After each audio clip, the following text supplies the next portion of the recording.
So next, let us discuss about the historical perspectives of microbiology and principles of microbiology. So while discussing about the historical perspectives, let us discuss some of the principles attached with. So, what do you mean by historical perspective? So, all that what has happened in the evolution of the subject, microbiology, who are all the contributors, microbiologists, very famous microbiologists, what all they have discovered, how they have discovered, when they have discovered. So, all about the records of past inventions and discoveries we are going to discuss under this heading that is known as historical perspectives. So historical perspectives, so let us discuss the first microbiologist, a very famous microbiologist who has contributed a lot from his side to the subject microbiology. That is why some of the people they call him as the father of microbiology. Even Louis Pasteur also is widely regarded as a father of microbiology. That is there. They both have contributed a lot to the subject microbiology. So some of the people they accept Leeuwenhoek, Anthony van Leeuwenhoek as a father of microbiology, and some of the people they believe Louis Pasteur as a father of microbiology. So let us discuss about Anthony van Leeuwenhoek, what he has done, what is his contribution to the subject microbiology.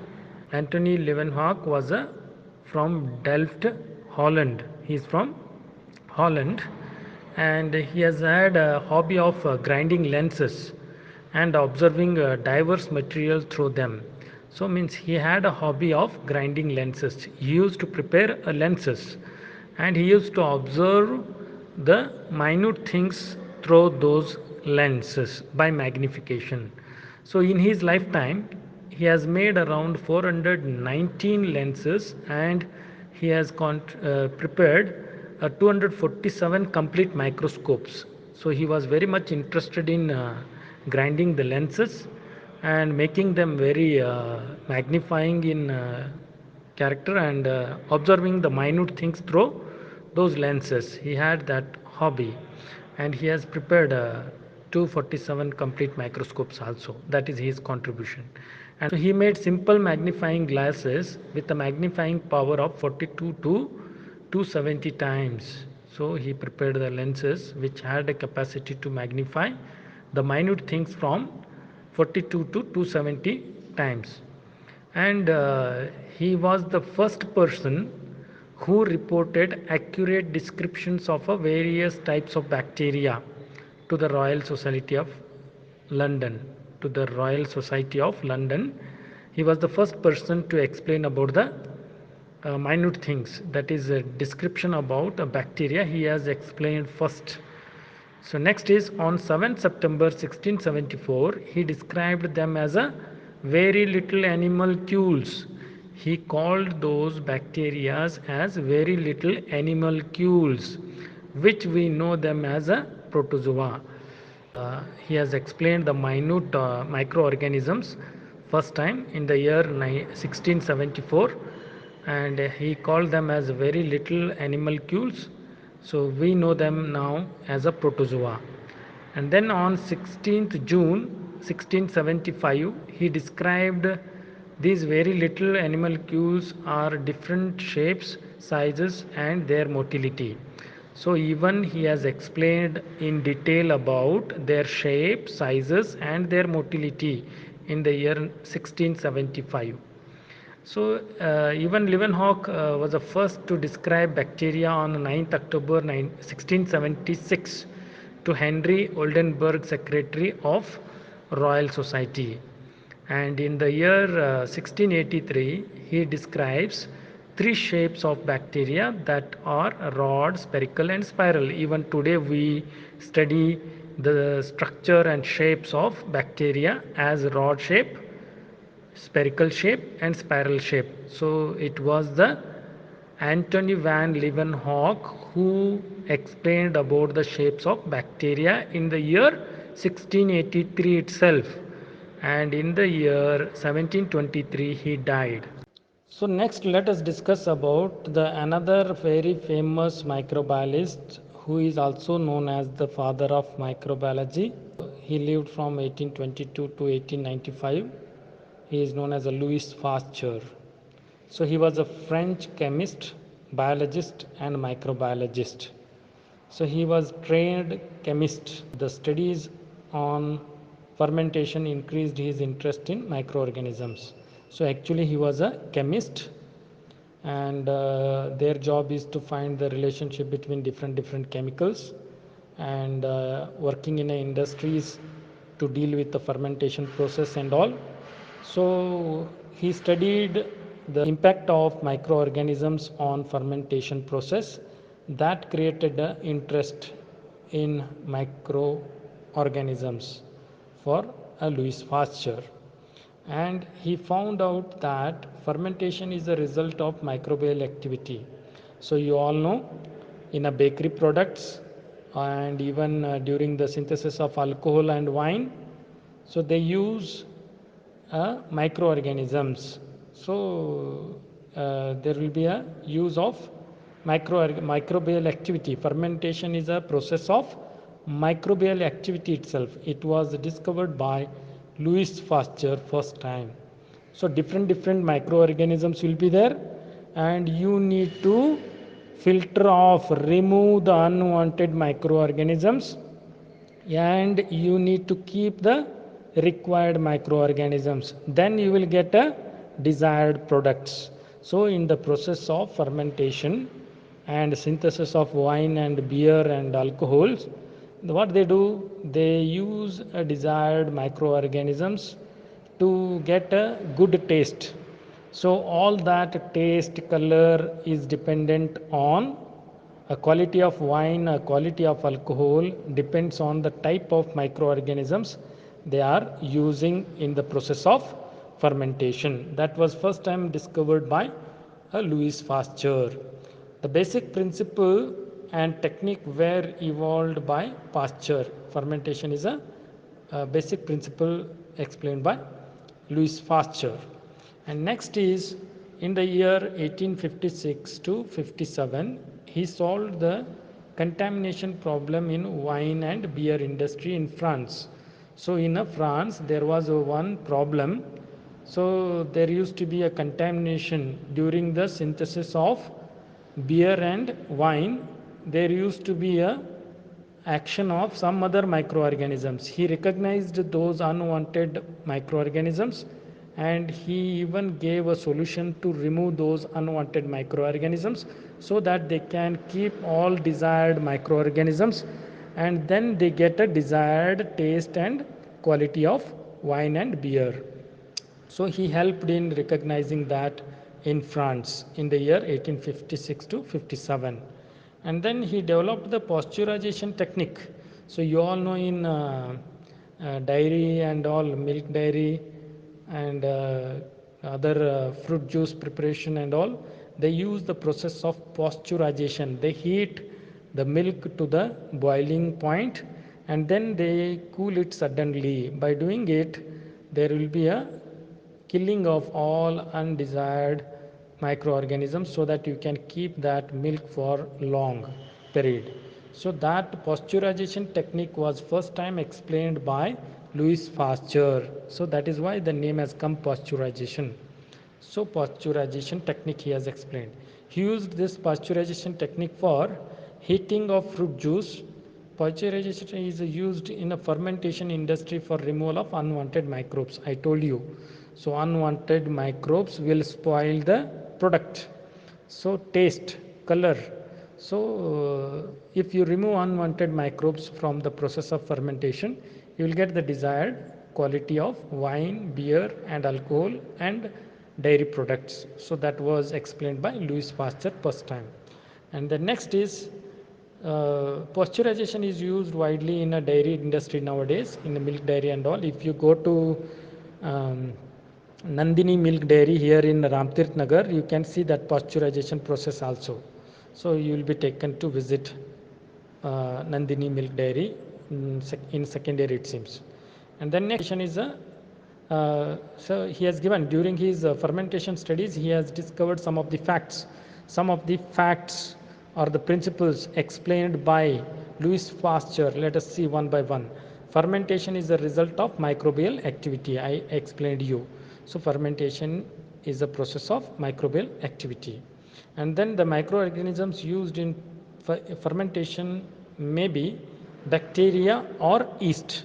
So bacteria or yeast are used to induce fermentation. If you go to sugar factory, so they in a distillery branch of a sugar factory, they use yeast. You can see that to induce a fermentation process to form a alcohol.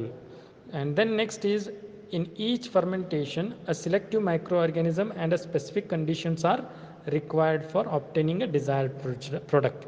So means what? In a fermentation process, you need to keep the selective microorganism and you need to remove all unwanted microorganisms and you need to maintain a required conditions, some specific temperature and air pressure and all atmospheric pressure you need to maintain, then you will get a desired product and quality of the product will be good if you maintain everything. Next is during a studies on butyric acid fermentation, he discovered and explained about aerobic bacteria, a bacteria which needs oxygen for its survival. It was explained by Louis Pasteur early in life itself. And then he discovered the principle of active immunization. So, Louis Pasteur has found vaccines for cholera, anthrax, and rabies in the year 1981. Itself, he has formed vaccines for rabies, anthrax, and cholera. So, vaccines are injected into the body of a person, so body gets immunized, means it will synthesize the antibodies to fight against the microorganism. So he discovered some active immunizations for cholera, anthrax, and rabies in the year 1981. So this is all the contribution of Louis Pasteur. So that is why he is called as the father of microbiology. Leeuwenhoek and Pasteur, they both are considered as the father of microbiology. So next, let us continue the topic which we have started. We have discussed about important contributions from Leeuwenhoek and Louis Pasteur, very important microbiologists and very senior microbiologists. They have contributed a lot to the subject microbiology. So we have seen their discoveries, inventions, and contribution. One more very important microbiologist who contributed a lot to the subject microbiology. He is called as Robert Koch. 1843 to 1990 he lived. So Robert Koch, he was a German bacteriologist. So he isolated a causative agent which caused a disease called anthrax, tuberculosis, and cholera. So anthrax, Bacillus anthracis in the year 1876, and tuberculosis, causative organism Mycobacterium tuberculosis in the year 1882 he isolated and described, and the organism which causes cholera, Vibrio cholera it is called as, he isolated it and described in the year 1883. And further, Robert Koch invented streak plate technique.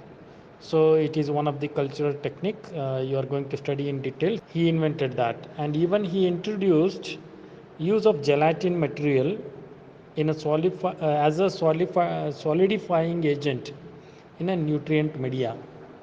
So he started using gelatin as a solidifying agent in nutrient media first time, and then he even introduced staining techniques. So next, let us see some of the Koch postulates. It is they are called as, so principles of microbiology. We can take these as, so principles of microbiology.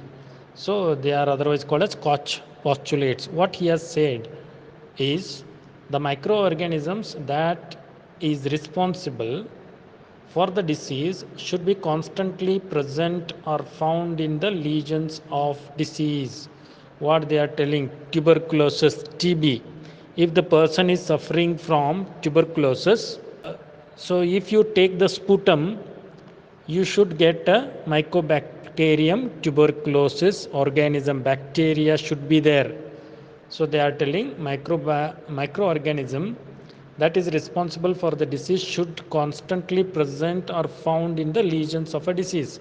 You know, Mycobacterium tuberculosis affects any part of our body. So most commonly what we see, lungs. So if it is affecting a tuberculosis chest, so lung tuberculosis, so respiratory system if it is affecting, if you are taking a sputum for test, it should test positive for Mycobacterium tuberculosis. That is the first postulate given by Robert Koch. And second postulate what he is giving here is pure culture of organism can be isolated from the lesion of a disease. So you should culture that organism. Pure culture of organism should be isolated from that lesion. Means if you take out a sputum, you can culture that organism from the sputum. And then next third postulate is inoculation of the pure culture in a suitable laboratory animal or experimental animals should produce the same disease. What they are telling here? So organism should be present in the lesion and you should isolate it. When you are isolating it from the lesion, if you are putting it into some animal, it should cause the same disease again. So take an example, the person is suffering from tuberculosis, you will take a sputum, you will do the cultural study, you will recognize Mycobacterium tuberculosis organism bacteria, and if you are taking that bacteria, if you are putting it into some laboratory animal, it should cause the same disease, that is tuberculosis. That is the third postulate given by Robert Koch. And the next fourth postulate is it should be possible to re-isolate the pure culture from the inoculated animal. So when you are taking out the organism, when you are putting it into new animal, and it should cause the disease, and again you should isolate it from that animal also. That was the fourth postulate given by Robert Koch. So in the 1877, Robert Koch and Kohn independently they have described about sporulation, germination of a bacterial endospore, and their thermal resistance and appearance. They have given many descriptions about all these aspects. So it was a very great contribution by Robert Koch to the subject microbiology. So he is also one of the very important microbiologists. So next let us discuss about some important discoveries and inventions in the field of microbiology as a part of historical aspects. First one, that is in the year 1908, Elman and Bang they have first described the possibility that virus infection could lead to malignancy. So in the year 1908, Elman and Bang they were two people. They first time described that the virus infection also can lead to cancer, malignancy. And then second discovery or invention in the year 1915, Twert, and in the year 1917, Herle, they independently discovered a lytic phenomena in bacterial cultures. So lysis takes place in the bacterial culture. Further, they described the agents responsible for this lytic phenomena, which are all the agents responsible for this lytic phenomena, where viruses, and termed them as a bacteriophages, that is viruses that attack on a bacteria. So they first discovered about the lytic phenomena in a bacterial culture. So first time was described by Twert in the year 1915 and Herle in the year 1917. And even they described about a bacteriophages. Bacteriophages means viruses which attack on bacteria. So they are called as bacteriophages. So they have discovered. And then next third invention or discovery in the year 1890 by von Behring and Kitasato. They have described as a humoral factor called antibody. So Behring and Kitasato, they have explained about an antibody. So antibody is a protein synthesized by our body against a particular antigen to fight against. When bacteria or virus enter into our body, our immune system secretes antibodies to fight against virus and bacteria. So that antibody was first time described by Behring and Kitasato in the year 1890. And next in the year 1883, Machkov discovered the phenomena of phagocytosis.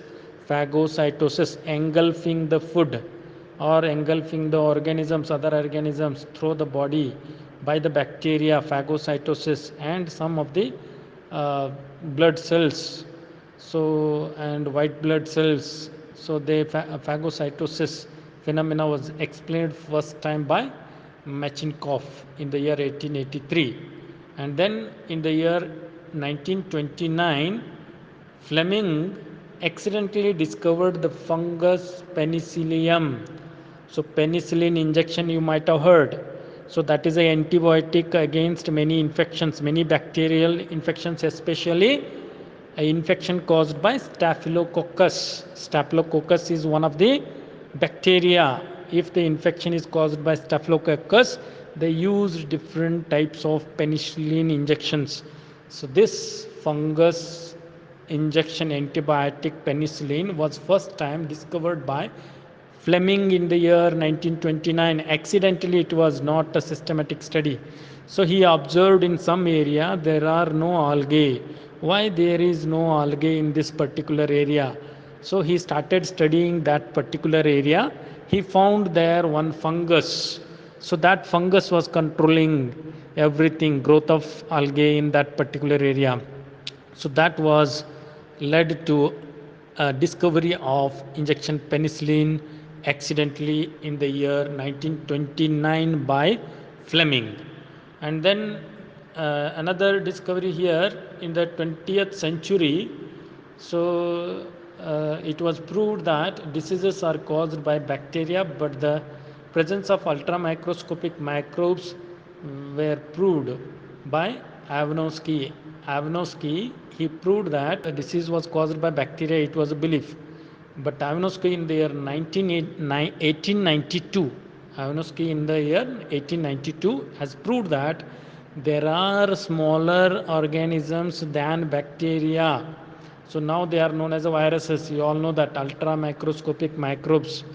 So he explained about them, but he was not knowing in detail about viruses at that time.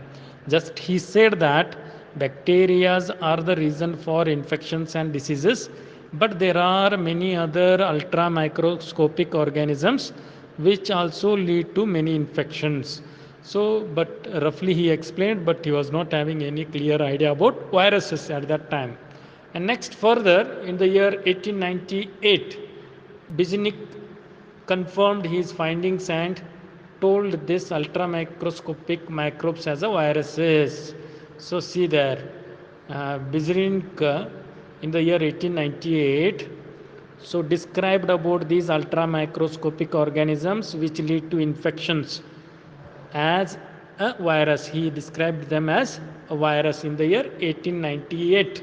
In the year 1898, viruses were first time discovered by Bizrink. And then in 1796, a British physician Edward Jenner invented a vaccine for smallpox. It has come to India in the year 1802. Means see, 6 years it took vaccine to reach India, very long time. So during that period, people used to suffer from smallpox. So British physician Edward Jenner, he discovered a vaccine for smallpox in the year 1796. That vaccine reached India in the year 1802. During that period, British were ruling our country Even then, the vaccine reached India after 6 years, very late. And next is Paul Ehrlich. From 1854 to 1915, he was one of the earliest pioneer in the field of antimicrobial chemotherapy. So Paul Ehrlich, he was a pioneer in the antimicrobial chemotherapy. Some of the antibiotics are there to treat the microbial infections.